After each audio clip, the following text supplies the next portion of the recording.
L'intensité, chaque intensité allant de 120 battements par minute jusqu'à 200 battements par minute est vraiment excellente pour votre santé. Les gars, Qu'est-ce que tu tiens? Attends! Quoi de neuf? C'est votre gars Johnny Shrieve, VB Pro Mister, qui dit les choses comme elles sont. Juste pour que vous compreniez, cette vidéo parle, évidemment, comme vous l'avez vu sur la miniature, des recommandations de Mike pour le cardio. Je vous le dis tout de suite les gars, cette vidéo est terrible. Ce n'est pas parce que c'est Mike, mais parce que c'est un des pires conseils que j'ai vus de sa part. J'en ai tiré des conclusions. Premièrement, soit il n'a fait aucune recherche et il a juste sorti ça de son chapeau. Deuxièmement, il a reçu de très mauvais conseils de ChatGPT et il n'a même pas pris la peine de vérifier. Ou troisièmement, il vous ment intentionnellement les gars. J'ai regardé cette vidéo et je me suis dit putain, c'est horrible. C'est la pire chose que j'ai jamais vue de toute ma vie. J'ai vu de meilleures infos sur le cardio venant de VSHred. En fait, c'est mauvais. Je dirais que 95% de cette vidéo est fausse. Et je dois vous dire la vérité pour que vous ne pensiez pas, vous savez quoi, mec, il suffit que je fasse quelques pas et c'est bon. Laissez-moi juste vous expliquer rapidement le principe des pas. Faire des pas et dire que je vais devenir super sec, c'est comme si je disais que je vais prendre un pouce de biceps en soulevant ce téléphone. En fait, c'est faux. En disant je vais lever la main. Je vais faire ça autant de fois que possible. Tôt ou tard, je vais avoir un plus gros biceps. Non, ce n'est pas le cas. Évidemment que non. Tu sais pourquoi? Il faut qu'il y ait un défi. Il doit passer par un processus d'adaptation pour que ça change. Si ton rythme cardiaque est, je ne sais pas, disons que ton rythme cardiaque est, je ne sais pas, à 80 battements par minute, et puis tu marches et il passe à 100 battements par minute, ça ne va rien changer. Tu ne vas pas devenir super sec. Tu sais pourquoi? Cardio en zone 2, au minimum, au moins du cardio en zone 2. Même quand tu fais du cardio en zone 2, tu dois en faire plus. Le cardio en zone 2, c'est super à faire et ça va t'aider à perdre de la graisse, c'est sûr, mais tu dois quand même en faire beaucoup. Le cardio en zone 2, c'est ça. Un calcul facile pour vous. Souvenez-vous de ça pour toute la vidéo. 220 moins ton âge te donnera ta fréquence cardiaque maximale. On va rendre ça super simple. Prenons un gars de 20 ans. 200 battements par minute, c'est sa fréquence cardiaque maximale. Comment tu fais du cardio en zone 2? Tout ce qui est autour de 65 à 70% de sa fréquence cardiaque maximale sera du cardio en zone 2. Donc, disons simplement ça, d'accord? 200 battements par minute fois 0,7 donne environ 140. Retiens-le, 140 battements par minute, c'est du cardio zone 2 pour un jeune de 20 ans en forme. Je t'ai dit de t'en souvenir. D'accord, passons à la vidéo. lorsqu'ils font de la compétition en powerlifting à leur plus haut niveau, ils vont avoir des recommandations cardio très différentes de quelqu'un qui essaye de faire de la compétition dans un sport d'endurance, c'est-à-dire dans le cardio, ou tout ce qui se trouve entre les deux. Donc dans cette vidéo, nous allons diviser toutes les recommandations de cardio en 5 catégories d'objectifs. Ces catégories sont de mon invention, mais je pense qu'elles sont pertinentes dans le monde réel. Il a admis que c'est inventé, mais que ça pourrait être pertinent dans la réalité, même s'il ne fait pas de cardio.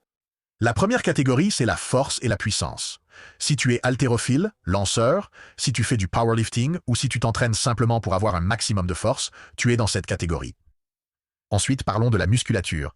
Tu veux être très musclé et assez sec, mais surtout très musclé. Combien de cardio faire? Passons maintenant à la santé. Tu fais de la musculation, fais attention à ton alimentation, mais tu veux optimiser ta santé et sais que le cardio est essentiel. Combien et quel type de cardio faut-il faire pour la santé? Nous allons y répondre, ainsi qu'à la question de l'endurance. Si tu vises l'endurance, tes conseils cardio seront très différents. L'avant-dernier point concerne le fait d'être sec, surtout si la taille de tes jambes t'importe peu. Tu veux être aussi sec que possible. Tu peux faire beaucoup de cardio et tu peux te permettre pas mal de types de cardio. Qu'est-ce que tu penses que les culturistes font? Tu n'as même pas besoin d'aller aussi loin pour attirer. Si tu écoutes simplement attentivement, écouter est une compétence. Entendre est un sens, d'accord? C'est l'un des 5 sens que nous avons. Nous pouvons entendre des choses. Tout le monde entend des choses. Je peux entendre quelque chose dehors. Tu peux m'entendre parler. Mais écouter est une compétence. Beaucoup regardent cette vidéo, entendent sans écouter. Car beaucoup de choses dites sont fausses. Mais tu viens seulement de les entendre sans vraiment écouter. Le cardio pour la force, la puissance, le powerlifting, l'haltérophilie, le lancer du poids, etc. Tu peux marcher, tu peux nager, tu peux utiliser l'elliptique. Il existe de nombreux types de machines et modalités utilisables. En termes d'intensité, dans la plupart des cas, tu devrais garder ta fréquence cardiaque sous 140 battements par minute, ce qui est vraiment une intensité assez basse sur l'échelle du cardio. Tu ne devrais pas être complètement essoufflé. La durée devrait probablement être inférieure à 30 minutes à chaque séance de cardio. Et tu peux faire tes séances de cardio de 3 à 6 fois par semaine. Mais la clé ici, c'est ceci. Faire environ 8000 pas par jour, c'est déjà très bien si tu es un athlète de force ou de puissance. Non, ce n'est pas le cas. Non, ce n'est pas le cas.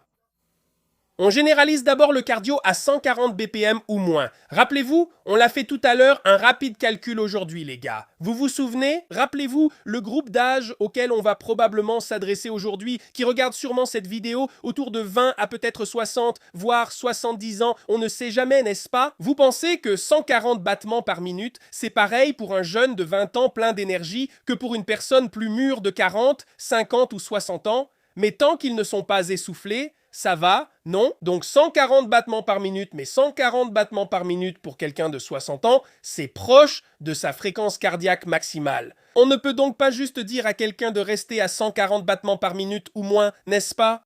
Parce que selon l'âge de la personne, en fait, son niveau d'effort à 140 battements par minute peut correspondre pour certains à courir un foutu marathon à la fin d'un marathon, alors que pour d'autres, c'est une blague. Tout ce qui dépasse ce niveau de difficulté et de fréquence. Donc si tu fais exactement 140 battements par minute, 30 minutes à la fois sur l'elliptique ou quelque chose comme ça, 6 jours par semaine, ça va te coûter des gains potentiels en force et en performance de force. Même si c'est le niveau le plus élevé et que ça va te coûter très peu, ça va probablement quand même te coûter quelque chose. Donc, en tant qu'athlète, tu dois déterminer où, entre simplement 8000 pas par jour et 8000 pas plus de cardio, tu es à l'aise. Aucun de ces choix ne sera mauvais. C'est la plus grosse absurdité que j'ai entendue. Soyons réalistes, d'accord? Les athlètes universitaires, non. La majorité des pratiquants de mouvements olympiques, powerlifting, lancer de poids ou javelot, sont sans doute des athlètes universitaires. Les athlètes universitaires ont entre, tu sais, 18 et 24 ans, non? 19 ans selon l'endroit où tu te trouves, au Canada, peu importe, d'accord? Bon, prenons juste cet exemple. Et si tu fais, il dit, si tu fais 140 battements par minute, 3 fois par semaine, ou même 3 ou 6 fois par semaine, ça pourrait nuire à tes progrès. Donc, tu es en train de me dire que le cardio en zone 2 pour un jeune de 20 ans, tout juste 20 ans, va être néfaste pour ses progrès. Je veux que tu comprennes bien l'athlète universitaire. Regardons d'abord mes gars aux États-Unis, d'accord? Qu'en penses-tu? Un athlète universitaire de première division participe aux Jeux panaméricains ou aux championnats nationaux BSC. Tu es en train de me dire que ce jeune de 20 ans plein d'énergie, lanceur de javelot ou haltérophile olympique, il ne peut pas faire 3 à 6 jours par semaine de cardio en zone 2. 140 battements par minute, c'est ce que cela signifie pour ce jeune de 20 ans. Tu vois à quel point ce que tu regardes est insensé? C'est un spectre immense. Tu as un jeune de 20 ans qui a une fréquence cardiaque qui est en gros en zone 2 et on lui dit que c'est trop. C'est trop. Si tu fais 3 à 6 jours par semaine de cardio à 140 battements par minute et que tu as 20 ans et que tu es en bonne santé, il l'a juste dit, les gars. Il l'a dit. Il a dit dans son groupe que c'est un groupe qui est composé de vos gars forts, vos lanceurs, vos powerlifters. Les haltérophiles olympiques en font aussi partie, non? Oui. Donc ce sont des personnes fortes et en bonne santé. Tu ne vois pas toutes les conneries qu'on se prend ici? C'est ça. Parle de quelque chose que tu connais, Mike. Ensuite, le cardio pour le développement musculaire. C'est devenir aussi musclé que possible tout en restant assez sec. Tu peux faire de la marche, de la natation, de l'elliptique, bref, tout type de cardio. Une intensité sous 140 battements par minute est conseillée pour éviter une fatigue excessive nuisible à l'entraînement. Fais le type de cardio que tu veux, d'accord? Ton corps ne sait pas si tu cours sur un tapis roulant ou sur un elliptique. Toi, tu le sais. Consciemment, tu sais exactement ce que tu fais. Parce que c'est toi qui es là et que tu en as conscience. Ton corps ne se dit pas « Hé mec, qu'est-ce que tu fais? Wow, on n'est pas à l'aise sur cette machine. Pourquoi tu utilises le tapis roulant? On est bien meilleur sur l'elliptique. Tes poumons s'y adaptent mieux. C'est difficile ici. Ton corps n'est pas fait pour ça. Tout comme ton corps ne fait pas la différence entre le développé couché, le développé avec haltère, les pompes. Il connaît la tension. Il sait que le corps change grâce à des signaux, mais c'est trop complexe pour que quelqu'un s'en soucie car il suffit de se concentrer sur les choses simples. Tu dois faire les trucs simples et ton corps, lui, fait les trucs difficiles. Donc tu peux utiliser n'importe quel équipement. Tu peux utiliser n'importe quel appareil que tu veux, n'importe quel appareil de cardio qui te plaît, et ton corps va s'en charger pour toi. En gros, tout ce que tu as à faire, c'est rester dessus. Maintenant, voici ma recommandation. Choisis le cardio que tu aimes le plus ou que tu détestes le moins, mais tu dois faire du cardio. Point final. Prends ce que tu veux. Maintenant, si tu veux devenir aussi massif et musclé que possible, à qui tu dois parler? À moi. Tu sais pourquoi? Parce que je suis ce gars-là, parce que j'ai connu les deux extrêmes. Le gars qui se dit « Hey, mon objectif, c'est de devenir aussi massif que possible. Je dois être à un Delipia, c'est mon but. Je pèse 61 kilos maintenant. 2020, 61 kilos sur scène. Sec comme jamais. Il me fallait 3 kilos de plus. C'est ce que le juge a dit. J'ai besoin de plus de poids. Alors devine quoi? Devine ce que j'essayais de faire? Devine ce que j'essaye de faire depuis que je me suis lancé dans le bodybuilding, essayer d'être le gars le plus massif possible. Tu sais ce que j'ai fait? J'ai fait du cardio. J'ai fait du cardio sur un stepper. J'ai fait du cardio sur un simulateur d'escalier. J'ai fait du cardio dans des cours de boxe. Et devine ce qui s'est passé? Au final, je suis devenu aussi massif que possible. De quoi il parle ce gars-là? La durée doit être sous 60 minutes. Pour la force et la puissance, c'était moins de 30 minutes. Ainsi, tu es mieux préparé. On est plus souple sur la durée, car la taille musculaire résiste mieux au cardio que la force, et encore plus que le type de fibre. Les besoins explosifs et athlétiques en force et puissance demandent ou tolèrent moins de cardio que la prise de masse musculaire. La fréquence, tu pourrais le faire de 3 à 7 fois par semaine. Donc tu pourrais potentiellement faire une marche assez rapide de 60 minutes 7 fois par semaine, et ça n'affectera probablement pas beaucoup ta masse musculaire. Ici encore, il y a un raccourci simple. Marcher entre 8000 et 12 000 pas par jour, c'est excellent. Un peu de cardio plus intense, c'est bien. Mais si cela vous fatigue beaucoup, cela limitera presque sûrement vos gains musculaires. Les gars, vous savez ce qui détruit vos gains musculaires? Ça a toujours été l'un de ces trucs. Est-ce que je dois faire du cardio en premier ou m'entraîner d'abord? Ou qu'est-ce que je dois faire, Johnny? Est-ce que je vais perdre toute ma masse musculaire? C'est juste de l'alarmisme pour ceux qui n'aiment tout simplement pas faire de cardio. Les gars, l'une des choses les plus importantes qui va vous aider à ne pas perdre de muscles, c'est de vous assurer que vous êtes bien nourri. Qu'est-ce que c'est le cardio? Ce sont des calories dépensées. Tu dépenses des calories. Si tu décides d'aller marcher pendant 1 heure, tu vas probablement brûler, je ne sais pas, 400 calories, et si ton objectif est de continuer à prendre du muscle, alors tu devrais probablement manger 400 calories. Par exemple, toi, et ça dit le contraire. Et moi, je peux dire le contraire. Si tu veux perdre beaucoup de poids, mais que tu continues à manger sans arrêt, tu ne perdras pas de poids. Devine ce que tu vas garder, du muscle. Tu ne continueras pas à en perdre juste à cause du cardio. Tant que les nutriments sont là, ton corps va les utiliser.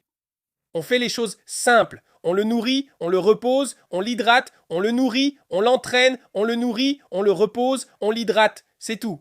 Puis, le corps fait le travail difficile. Donc ici, entre seulement 8 à 12 000 pas par jour et jusqu'à 7 séances de 60 minutes dans la limite du raisonnable à un rythme cardiaque relativement bas, c'est à toi de décider combien tu veux être sec, combien tu veux privilégier ta santé au détriment de combien de muscles. D'accord, si tu veux prendre pas mal de... Attends, laisse-moi comprendre. Si tu veux être un super athlète, tu sais, vraiment fort, et pouvoir lancer le javelot et le poids le plus loin possible ou soulever le plus de poids possible, tu peux monter à 140 battements par minute, pas plus, 3 à 6 fois par semaine, et c'est bon. Et 8000 pas, tu es tranquille. Mais si tu veux prendre autant de muscles que possible, tu peux faire 1 heure de cardio 7 jours sur 7 tant que tu arrives à faire 10 000 pas. Donc tu es en train de me dire que 10 000 pas, c'est équivalent à faire 7 jours par semaine des séances de cardio de 60 minutes? Ce gars-là n'a clairement jamais fait 60 minutes de cardio. Si je devais donner un conseil à mes athlètes qui essaient de prendre autant de muscles que possible, tu sais ce qu'ils font? Ils ne font jamais 1 heure de cardio 7 jours sur 7. Ils vont faire 30 minutes de cardio. Ils vont faire 30 minutes de cardio en zone 2, quel que soit leur âge, parce qu'on veut s'assurer que leur cœur est entraîné pendant qu'ils prennent du poids, car on veut aussi que le corps reste mobile. Si on va ajouter plus de muscles, il faut bouger. On veut bouger, c'est juste logique. Ce n'est pas destiné à ceux qui abusent des stéroïdes ou veulent devenir très musclés comme moi avant. Il est d'autant plus crucial de faire du cardio maintenant. Faut-il en faire 1 heure? Non. Sais-tu pourquoi on évite 1 heure de cardio quand on veut gagner un maximum de muscles? Parce que la plupart des gens qui essaient de prendre autant de muscles que possible vont finir par se dire « Je veux voir ce muscle et je veux voir ce gros paquet de muscles que j'ai pris sec et découpé. » Alors, où vont-ils? S'ils font déjà 1 heure de cardio, ils font quoi pour perdre de la graisse? Nous allons juste réduire les calories, mais ils font déjà 1 heure de cardio. Ils font 1 heure de cardio par jour. Tu vas réduire les calories. Tu vas les mettre bien en dessous de leurs besoins. Et devine ce qui se passe, tu brûles du muscle encore plus vite. Alors, qu'est-ce que tu fais ensuite? On peut simplement augmenter le cardio. Fais maintenant 1 heure et demie de cardio, car tu t'y es sans doute déjà adapté. Si tu peux faire 7 jours par semaine, 1 heure de cardio par jour pendant ta saison morte, ton cardio est bon. Premièrement, deuxièmement, tu vas devoir faire beaucoup plus de cardio quand tu devras le perdre. Ce gars-là n'a jamais fait de cardio, jamais fait ça. Ces informations sont terribles. Continuons. Tu vas prendre du muscle. Aucune de ces formes de cardio ne va te faire perdre du muscle si tu manges suffisamment, mais elles peuvent ralentir un peu la progression des gains. Ensuite, le cardio pour la santé. Enfin, désolé, laisse-moi ajouter un autre point rapidement. Tu disais, si tu as de la nourriture et que ça impacte, tu parles du rythme de quoi? Ah! Très rapidement, si tu fais beaucoup de cardio à 160 ou 180 battements par minute pendant 60 minutes d'affilée pour prendre du muscle, tu fais clairement une erreur et tu n'obtiendras probablement pas tes meilleurs résultats. Le cardio, c'est pour la santé, les gars. Tu viens de dire, si tu fais du cardio à 160, 180 battements par minute, tu déconnes pas, Mike. Personne ne fait du 160 à 180 battements par minute en essayant de prendre du muscle. Personne ne fait du 160 ou 180 battements par minute pour quoi que ce soit. À moins qu'il ne fasse du high rock ou de l'entraînement HIIT. Encore une fois, rappelle-toi l'équation du début. 220 moins ton âge d'accord. D'accord, 220, prenons notre jeune de 20 ans plein d'énergie. Quoi de neuf, jeune gars de 20 ans plein d'énergie? Salut mon pote! Ta fréquence cardiaque maximale est de 200 battements par minute. 180 battements par minute, c'est 80% de ta fréquence cardiaque maximale. De quoi? De ta fréquence cardiaque maximale? Qui fait ça? Et devine quoi, tu ne fais rien de plus que ça pendant, je ne sais pas, 1 minute au maximum. Si tu peux, si ton cardio est aussi bon, peut-être que tu pourrais tenir plus longtemps, si ton cardio est vraiment au top. Tu ne fais pas du 160 à 180 battements par minute pendant plus de, et je suis généreux, 5 minutes. Les gars du cheat pensent que c'est super. C'est quoi l'entraînement cheat? L'entraînement à cheat, c'est quand tu fais monter ton rythme cardiaque aussi haut que possible. En gros, on s'approche du rythme cardiaque maximal pendant une courte période. Et ensuite, on se repose, puis on remonte, puis on se repose, puis on remonte à nouveau et on se repose encore. On fait des intervalles, on ne tient pas 160 ou 180 battements par minute. Tu plaisantes ou quoi? De quoi tu parles, Mike? Hein? N'importe quelle modalité convient pour le cardio et la santé, y compris le sport et la danse, et toute la gamme d'intensité, chaque intensité à partir de 120 battements par minute pour le cardio et la santé. Je ne comprends pas ces catégories. Tout le cardio est bon pour la santé. Chaque séance de cardio que vous faites, peu importe ce que vous faites, tout le cardio est bénéfique pour la santé. Peu importe si vous faites de l'entraînement cheat, peu importe ce que vous faites. Je ne sais pas, du cardio en zone 2, si vous utilisez, je ne sais pas, un elliptique ou un stepper. Ou si vous allez faire un cours collectif, ou si vous faites un cours de danse ou de zumba. N'importe quel cardio, tout le cardio est bon pour la santé. Le cardio qui n'est pas bon pour la santé, les gars, c'est un cardio qui est excessif. Vous savez ce que c'est, un cardio excessif, si vous faites par exemple des marathons de Boston un week-end sur 2? Oui, je suis sérieux. Il y a vraiment une limite quand il s'agit de santé, comme pour tout dans le sport, parce que c'est l'extrême. Donc, tu penses que faire un Ironman, c'est quelque chose de sain? Bien sûr, ils sont extrêmement en forme, mais au final, il y a des contreparties. J'entraîne certains athlètes d'Ironman, et ils sont aussi usés que les joueurs de football américains. J'ai entraîné des gens qui ont fait, des marathons à l'appel et leur corps en prend un coup. Il y a une limite à ne pas dépasser. Mais pour la santé, la plupart, sinon tout, le cardio, c'est pour la santé, tout comme les poids sont pour les muscles. Oui, c'est vrai. Pour l'intensité musculaire, chaque intensité allant de 120 battements par minute jusqu'à 200 battements par minute est vraiment excellente pour ta santé. Les gars, c'est quoi ce bordel? De quoi tu parles, Mike? De quoi tu parles? Attends, continuons. C'est excellent pour ta santé, tu pourrais en inclure un peu de chaque. En termes de durée, tu peux faire de 15 à 60 minutes de cardio à la fois. Et tu peux faire ça 3 à 6 jours par semaine, voire plus. C'est quoi ce bordel? Putain, les gars!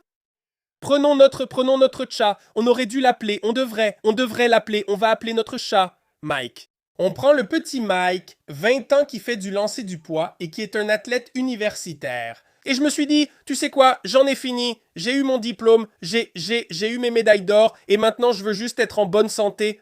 Il regarde la vidéo et se dit, Dr Mike a dit que pour être en bonne santé, je peux faire à peu près n'importe quel type de cardio. Mais ensuite, J. Willy Kers, il vient juste de dire que je peux le faire de 180 à 200 battements par minute pendant 15 à 60 minutes, 3 à 6 fois par semaine. Tu as perdu la tête ou quoi?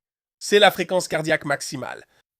Le jeune de 20 ans est censé maintenir sa fréquence cardiaque maximale pendant 15 minutes.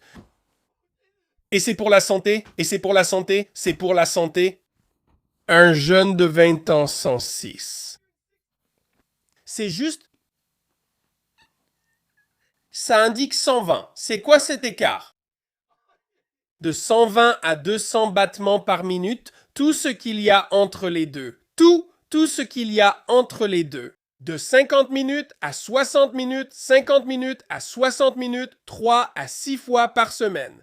Les gars, si vous montez à 200 battements par minute, ce que vous ne ferez jamais parce que vous seriez mort, certains d'entre vous seraient, je ferais une crise cardiaque, non? Si je prenais quelqu'un de mon âge, moi, 200 battements par minute, je suis foutu, je suis mort, j'ai besoin d'oxygène, c'est fini pour moi. C'est fini pour moi. Et pour la plupart d'entre vous aussi. Mais comme il a dit, n'importe quel type de cardio, de 120 battements par minute à environ 160 battements par minute d'1 minute à 30 minutes. Je penserais qu'il parle d'entraînement par intervalle ou de cheat dans cette plage. Il faut faire attention, mais il ne fait pas 15 minutes. Tu ne peux pas faire 50 minutes. Je veux que l'un d'entre vous essaie de faire 15 minutes. Merde, on va y arriver. Je veux que quelqu'un ici prenne... Enfin, en fait, je ne veux pas que vous le fassiez. C'est stupide. Si je dis de faire ça, je donne un mauvais conseil et vous mets en danger. Je retire ce que j'ai dit. Je ne veux pas que vous essayiez 1 minute à 200 battements par minute. Je ne veux pas que vous essayiez ça, ni 1 minute à 180 battements par minute. Je ne veux pas que vous essayiez ça du tout. Pas du tout. Parce que la plupart d'entre vous qui regardez n'avaient pas la condition physique pour faire ce que le jeune Mike de 20 ans en pleine forme peut faire. Et Mike de 20 ans, en pleine forme, ne fait pas 200 battements par minute pendant 15 minutes. De quoi parle Mike? C'est la pire info cardio que j'ai jamais entendue. La pire? Moi tu fais toujours comme, il fait comme, tu sais quoi? Je devrais le faire, mec. Je pense que c'est une bonne idée. Je devrais pousser le truc. Il y a une arrière-pensée ici. Parce qu'on doit s'assurer que les gens du step, on doit s'assurer que les gars du step, tu sais, on doit s'assurer qu'ils continuent, qu'on garde le truc du step. Parce que le step, c'est vraiment important. Donc, je vais leur dire de faire, tu sais, 200 battements par minute. Donc, quand ils vont essayer et qu'ils vont se rendre compte qu'ils ne peuvent pas du tout faire ça, putain d'idiots, ils vont faire du step et me dire, hé, t'avais raison, je peux faire du step à la place. Enfin, le cardio pour l'endurance. Toutes les modalités et toutes les variations s'appliquent. Ce sera spécifique au sport pour lesquels tu t'entraînes dans de nombreux cas. L'intensité de l'entraînement réel varie entre 150 et peut atteindre brièvement 200 battements par minute dans certains cas. La durée varie, 30 minutes pour certaines séances de cardio, 60 minutes pour d'autres. La chose la plus folle, c'est qu'il n'y a pas une seule personne sur cette planète. Et moi non plus. Même s'il y en a une, c'est comme 0,01.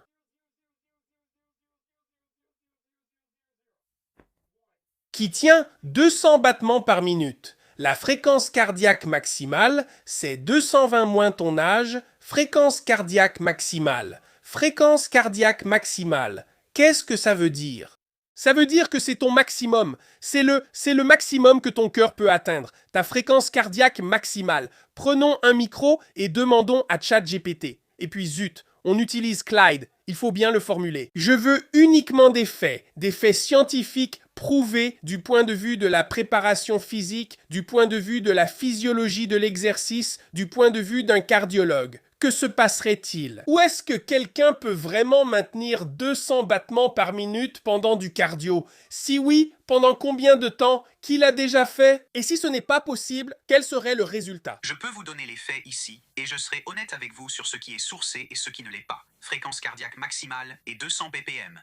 La formule théorique de la fréquence cardiaque maximale est d'environ 220 moins votre âge. À 43 ans, cela vous place autour de 177 BPM maximum. Les plus jeunes ou les athlètes d'endurance d'élite peuvent parfois atteindre des valeurs plus élevées grâce à l'adrénaline et à un effort intense. Mais maintenir 200 BPM lors d'un exercice cardio régulier est physiologiquement irréaliste pour la plupart des humains. Est-ce que cela peut arriver? 200. Un rythme de 200 BPM est possible sur de très courtes périodes, souvent lors des dernières secondes d'un sprint ou d'un effort maximal. Des sprinteurs d'élite et certains jeunes athlètes entraînés ont atteint des valeurs dans cette fourchette lors d'un effort maximal, mais le maintenir pendant une durée significative, c'est là que ça ne tient plus. Que se passerait-il réellement? Si quelqu'un essayait de maintenir 200 BPM, le système cardiovasculaire atteindrait rapidement ses limites. Le débit cardiaque résulte du volume d'éjection et de la fréquence, mais il y a un compromis. Quand la fréquence cardiaque dépasse la zone optimale, le volume d'éjection systolique baisse, car le cœur n'a pas le temps de se remplir entre les battements. Votre efficacité baisse, l'apport en oxygène diminue, vous atteindriez immédiatement le seuil de lactate, la fatigue oblige à s'arrêter ou réduire l'effort. Voilà la vraie différence. Je n'ai pas d'exemple précis d'athlètes identifiés capables de maintenir 200 BPM pendant des durées définies. Ce type de données n'est pas facilement accessible. D'un point de vue physiologique, maintenir 200 BPM de façon soutenue n'est pas une variable d'entraînement recherchée, car cela ne fonctionne pas mécaniquement. Je dois être honnête avec vous. Cette plage, de 150 à 200 BPM pendant 30 à 120 minutes par jour, est en contradiction avec la physiologie de l'exercice, telle qu'on la connaît sur plusieurs points. Premièrement, maintenir 200 BPM pendant cette durée placerait la plupart des gens bien au-dessus de leur seuil de lactate et de leur plafond anaérobie. Vous seriez dans un état d'acidose métabolique qui rendrait ce type de volume insoutenable jour après jour, sans une fatigue sévère et un surentraînement. Donc, si vous n'avez pas vraiment compris ce qu'il dit, les BPM qu'il a choisis ne correspondent même pas à aucune des équations optimales pour l'entraînement à l'endurance. C'est quelqu'un qui dit avoir un doctorat et être physiologiste de l'exercice. Il se présente comme un scientifique de l'exercice. C'est quelque chose d'inventé. Il vous raconte des affirmations et des informations complètement fausses pendant toute la vidéo.